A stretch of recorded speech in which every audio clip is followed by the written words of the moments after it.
Hey everyone, I'm back. It's already October. Halloween season, huh? Well, I really doubt there's gonna be a Halloween considering all the crap that's been going on, but hey, it might be fun, I don't know.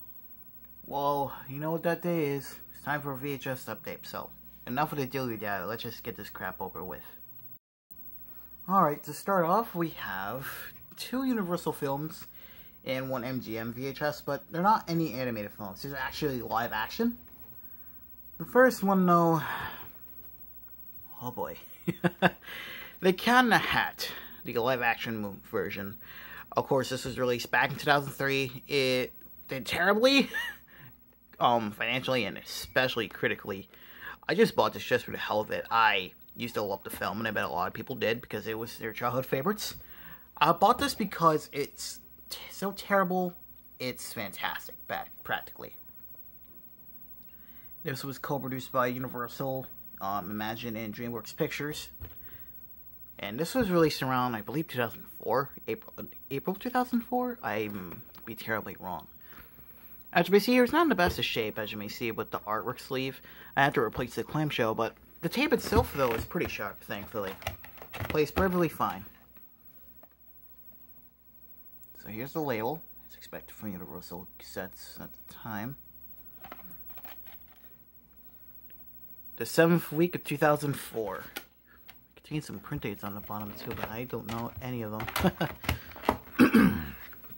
So yeah, let's take this cat feces out of the way. And let's go on to a much better movie.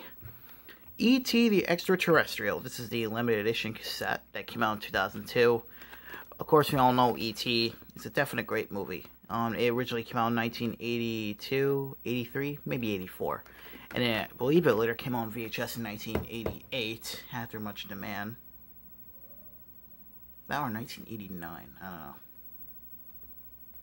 As you see on the front here, this limited edition release includes 20 minutes of behind-the-scenes footage, plus a new introduction to the film by Steven Spielberg. As you see, it has black rails, but I think they were intentional. The 30th week of 2002.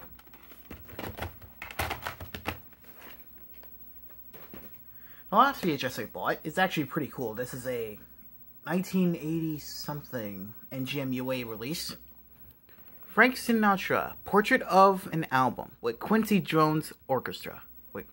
Quincy Jones and Orchestra, I'm sorry. This is a release by MGM. This is how MGM used to have their VHS and Betamax cassettes. They would come in these big, large, rectangular boxes. I'm surprised it's in pretty decent shape.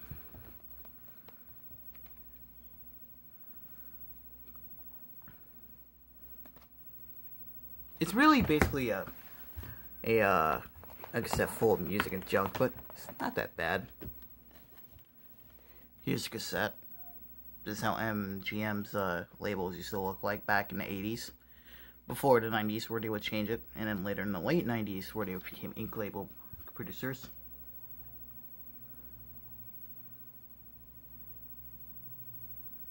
So here's the label. It does contain a print date. It was January 6, 1986. Oh, it also came with a little insert here. A little leaflet. Again, I didn't know much of this. I need to get a chance to watch it and give it a try. Oh, while I'm here, let me show you how it all looks in here. It would have a flap, and it would have the credits of the program. And the cassette would be in this little tray. Really nice. Even though this might definitely fall apart, you know? Alright, so the next 4 are actually DVDs. I'm trying to recollect DVDs again because I just got a DVD player not too long ago. It's not here, but I'm going to hook it up to this TV here to use component. Because I never had I never used a TV with components before, so might as well use it. But of course, what's a DVD without Disney, huh? They're practically the pioneers of the brand. this one was from 2003, but this is a 2013 re-release. Ducktales Volume 1.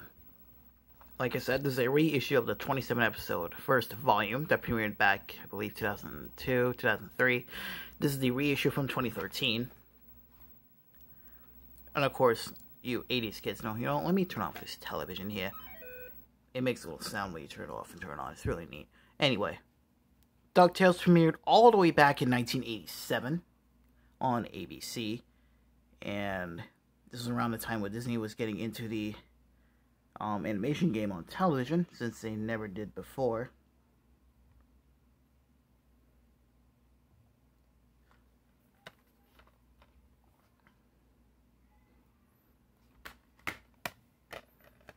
So here's disc 1,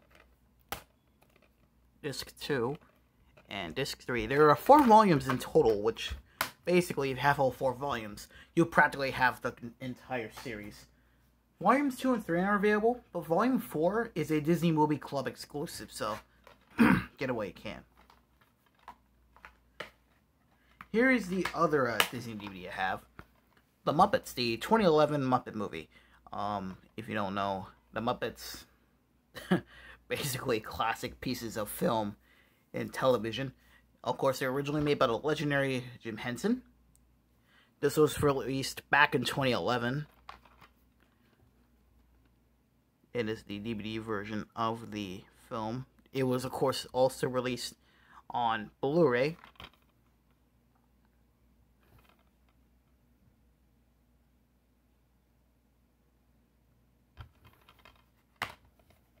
As you can see, of course, this is a 2012 release, I suppose, or re-release. Yeah, 2012.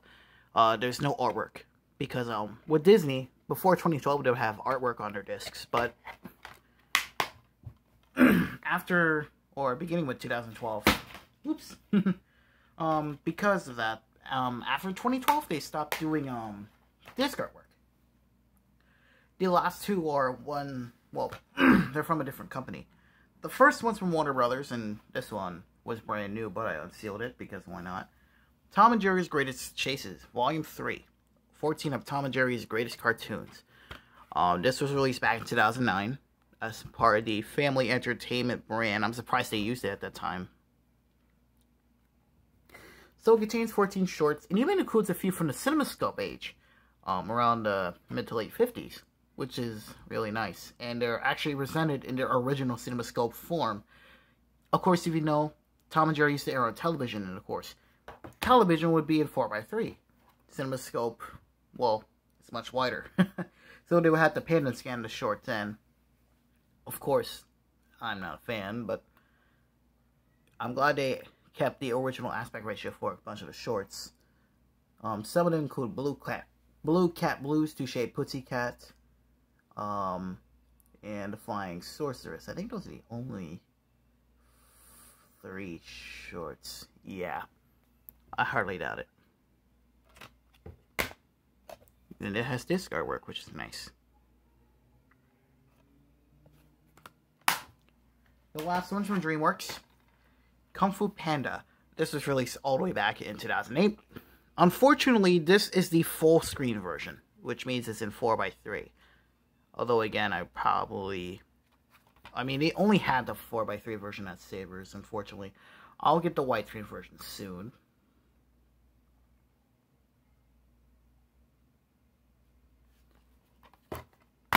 And it has no artwork, unfortunately, but, since this was released since at this time in 2008, DreamWorks' films were being distributed by Paramount.